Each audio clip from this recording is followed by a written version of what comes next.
पंतप्रधानांनी राबवलेल्या स्वच्छता ही सेवा 2023 या उपक्रमाअंतर्गत महापालिका क्षेत्रातील 42 ठिकाणी सुमारे 23,000 लोकांनी स्वच्छता अभियान राबवले। या अभियानाला चांगला प्रतिसाद मिळाला असून सुमारे 70 टनापेक्षा जास्त कचरा उठाव करण्यात आलाय। या मोहिमेत 100 पार केलेले ज्येष्ठ स्वातंत्र्य सैनिक माधवराव माने यांनी सहभाग नोंदवला।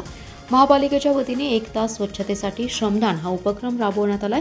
पालकमंत्री डॉक्टर सुरेश खाडे यांच्या हस्ते मिरज सिव्हिल हॉस्पिटल येथे स्वच्छता करत तर सांगलीमध्ये आमदार सुधीर गाडगीळ, आयुक्त सुनील पवार यांच्या उपस्थितीत स्वच्छता अभियानाला सुरुवात करण्यात आली। यावेळी येथील कर्मवीर भाऊराव पाटील चौक येथे साहित्यरत्न लोकशाही राणाभाऊ साठे पुतळा परिसर येथे महापालिका प्रशासक तथा आयुक्त सुनील पवार, ज्येष्ठ स्वातंत्र्य सेनानी माधवराव माने, उपायुक्त राहुल रोकडे, माजी महापौर दिग्विजय सूर्यवंशी यांनी स्वच्छता मोहीम राबवली। कुपवाड येथे आमदार सुधीर गाडगीळ यांच्या उपस्थितीत श्रमदान करण्यात आले। यावेळी मेरी मिट्टी मेरा देश अभियानाअंतर्गत पंचतत्व शपथ देण्यात आली। दीपक चव्हाण यांनी या शपथेचं वाचन केले। यावेळी सर्व कर्मचारी अधिकारी उपस्थित होते। या उपक्रमामध्ये 30 स्वयंसेवी संस्था संघटना कर्मचारी अधिकारी NGO यांच्या सहभागाने सुरुवात करण्यात आली। सुमारे 23,000हून लोकांनी सहभाग घेतला। या मोहिमेत 70 टन कचरा संकलन करण्यात आलाय। शिराळा तालुक्यातील पश्चिम भागात चांदोली धरण परिसरात दुपारी 2 वाजता मुसळधार पावसाने सुरुवात केली। सुमारे 1.5 तास पावसाने बरसात केल्याने सर्वत्र पाणीच पाणी झालं होतं। चांदोली धरणाच्या पाणलोट क्षेत्रात ढगफुटी सदृश पाऊस झाल्याने धरणाच्या वक्राकार दरवाजातून पाण्याचा विसर्ग वाढवण्यात आला असून चांदोली धरणातून रविवारी सायंकाळपासून 6,400 क्युसेकचा विसर्ग करण्यात आलाय। त्यामुळे नदीकाठच्या गावांना सतर्क राहण्याचा इशारा धरण व्यवस्थापनाने दिला आहे। चांदोली परिसरातील डोंगर रांगेवर पडलेल्या जोरदार पावसामुळे मंदूर येथील ओढ्याला पूर आल्याने पाणी ओढ्यापात्राबाहेर पडून भात शेतीत घुसले। त्यामुळे भात पिकाचं मोठ्या प्रमाणात नुकसान झाले।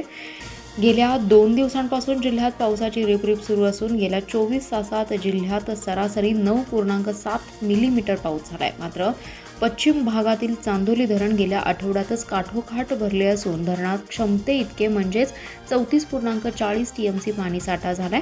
धरणाच्या पाणलोट क्षेत्रात पावसाचा जोर शनिवारपासून वाढला असल्याने पाण्याची मोठी आवक होते। यामुळे धरणाच्या वक्राकार दरवाजातून 5,000 आणि पायता विद्युतगृहातून 1,100 क्युसेकचा विसर्ग नदीपात्रात करण्यात येतो। यामुळे नदीतील पाण्याची पातळी वाढणार असल्याने नदीकाठच्या लोकांना सतर्क राहण्याचा इशारा धरण व्यवस्थापनाने दिला आहे।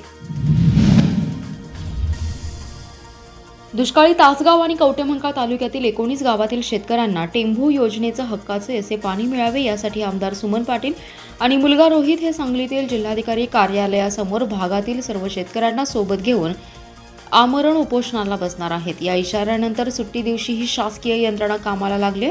टेंभू विस्तारित योजनेसाठी 8 TMC पाणी उपलब्ध करून देण्यास महाराष्ट्र शासनाने रविवारी अंतिम मंजुरी दिली आहे। याबाबतचे पत्र महाराष्ट्र शासनाच्या उपसचिव जया पोद्दार यांनी रविवारी महाराष्ट्र कृष्णा खोरे विकास महामंडळाच्या कार्यकारी संचालकांना दिले।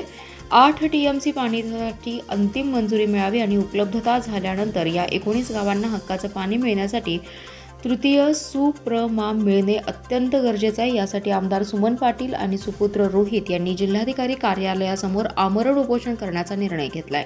आमदार सुमन RR पाटील यांच्या उपोषणाच्या इशाऱ्यानंतर सुट्ट्या असताना जलसंपदा विभागाचे वरिष्ठ मात्र कामाला लागलेत। 8 मे 2023 रोजी तत्वतः मंजुरी मिळालेल्या टेंभू विस्तारितच्या 8 TMC पाण्यास अंतिम मंजुरी देण्यासाठी 2-3 दिवसांपासून शासकीय यंत्रणा कामाला लागली होती। काल अंतिम मंजुरी देण्यात आली। दरम्यान आमच्या मागण्यांपैकी पहिली मागणी मान्य झाली आहे।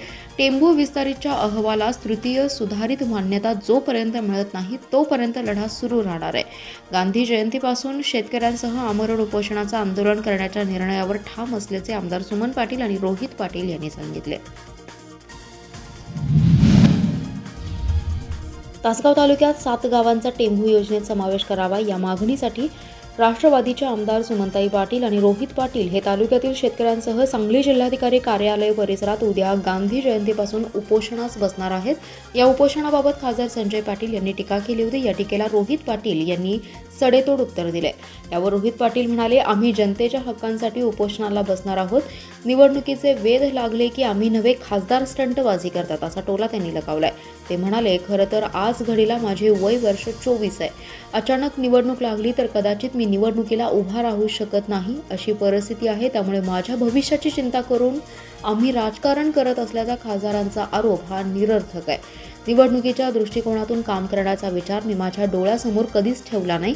वयाच्या 16व्या वर्षापासून मी या मतदारसंघामध्ये फिरतोय. या मतदारसंघातील प्रत्येक घटकाच्या मागे उभा राहण्याचं काम गेले अनेक वर्ष करतोय. त्यामुळे इथल्या लोकांना माहिती आहे की कोण किती अंधारात आहे. निवडणुका आल्यावर कोणी फिरायला चालू केलंय हे पण लोकांना माहिती आहे, असं म्हणत रोहित पाटील यांनी विरोधकांना उत्तर दिलंय. सांगली शहरातील कर्मवीर चौकामध्ये आज सकाळी शहरी वाहतूक करणारी आणि प्रवाशांनी खचाखच भरलेली बस अचानक बंद पडली. यावेळी ही बस प्रवासी आणि वाहक ढकलून चालू करण्याचा प्रयत्न करत असतानाच या ठिकाणी उपस्थित असणारे माजी महापौर दिग्विजय सूर्यवंशी यांच्यासहित स्थानिक नागरिकांनी तात्काळ धाव घेत या बसला धक्का मारला. काही अंतर ही बस ढकलत नेली, मात्र तांत्रिक बिघाड झाल्यामुळे ही बस चालू होऊ शकली नाही. हा व्हिडिओ एका नागरिकाने आपल्या कॅमेऱ्यात कैद केला. यामुळे मात्र शहरी बस वाहतुकीचे 3:13 वाजल्याचं बोललं जात आहे. सामान्यांना आप्तस्वकीयांच्या भेटीगाठी घेण्यासाठी कामासाठी हक्काचं वाहन म्हणजे एसटी महामंडळाची लाल परी होय. रविवारी केंद्र शासनाच्या आवाहनाला प्रतिसाद देत सांगलीत ठिकठिकाणी स्वच्छता मोहीम राबवण्यात आली होती. या मोहिमेदरम्यान शहरी बस कर्मवीर चौकामध्ये बंद पडली. चालकाने प्रयत्न करूनही बस सुरू होईना. याच ठिकाणी शहराचे माजी महापौर दिग्विजय सूर्यवंशी यांच्यासह राजकीय कार्यकर्ते स्वच्छता करत होते. त्यांनी बंद पडलेल्या बसला धक्का मारून बस सुरू करण्यास मदत केली. जिल्ह्यात नवीन 100 बस प्रवाशांच्या सेवेसाठी दाखल होणार आहेत. मात्र जुन्या झालेल्या बस अद्याप धावत असून बऱ्याच वेळा बस बंद पडण्याचे प्रकार घडतात.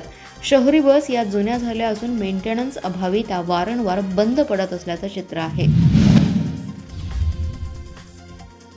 जिल्ह्याला रविवारी परतीच्या पावसाने झोडपून काढले. शहरात देखील दिवसभर पावसाची हजेरी होती. त्यामुळे शहरातील सखल भागात पाणी साचले. परतीच्या पावसामुळे बळीराजा सुखावलाय. शहर व परिसरात सकाळपासूनच पावसाने हजेरी लावली. दुपारी जोरदार कोसळलाय. रात्री देखील मुसळधार पाऊस सुरू होता. त्यामुळे शहरातील स्टेशन चौक, राजवाडा चौक, महापालिका परिसर, राम मंदिर कॉर्नर, काँग्रेस कमिटी, 100 फुटी रोड, झुलेलाल चौक, मार्केट यार्ड परिसर आदी ठिकाणी रस्त्यावर पाणी साचलं होतं. उपनगरात पावसाने दैना उडाली. अनेक भागातील रस्त्यावर पावसाचं पाणी साचल्याने चिखलाचं साम्राज्य निर्माण झालंय. त्यामुळे नागरिकांना यातून रस्ता काढताना मोठी कसरत करावी लागत होती. जिल्ह्यातील अनेक भागात रविवारी जोरदार पाऊस पडलाय. गेल्या वर्षीच्या तुलनेत सरासरीपेक्षा यावर्षी कमी पाऊस झाल्याने जिल्ह्यातील खरीप पीक पूर्णपणे वाया गेले. ऑगस्टमध्ये देखील पावसाने दडी मारली होती. सप्टेंबरच्या शेवटच्या आठवड्यात जोरदार हजेरी लावल्याने काहीसा बळीराजा सुखावलाय.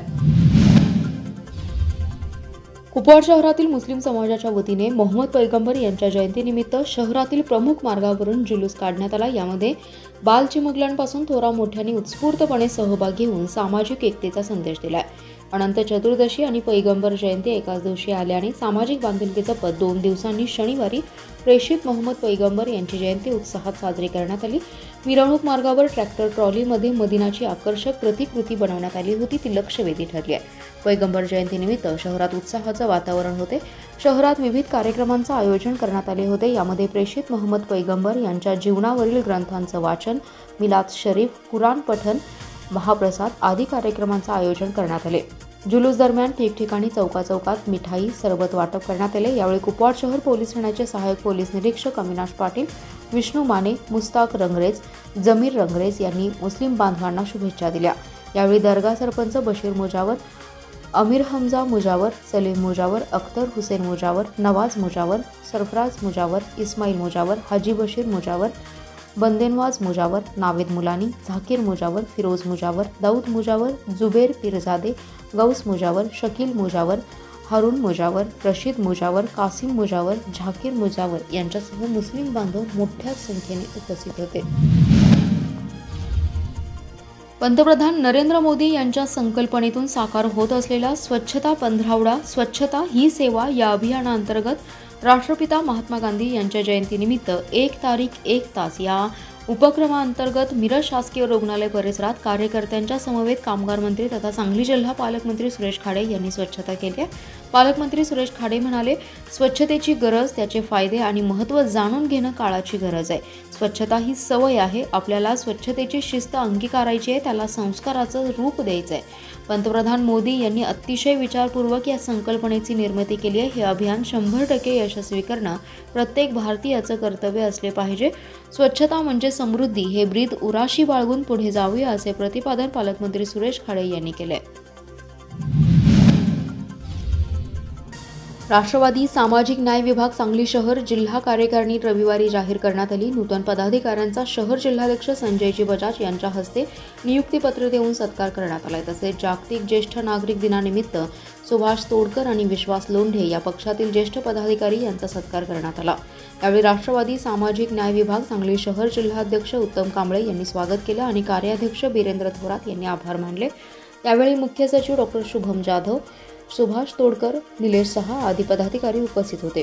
राष्ट्रवादी काँग्रेस सामाजिक न्याय विभाग सांगली शहर जिल्हा कार्यकारिणी पुढील प्रमाणे: भारत चौगुले, महादेव कांबळे, संतोष कांबळे उपाध्यक्ष, आदर्श कांबळे, कबीर वनकटे सचिव, विश्वास लोंढे, आकाश कोलप, प्रफुल्ल गोल्हार संघटक, किरण चव्हाण सरचिटणीस.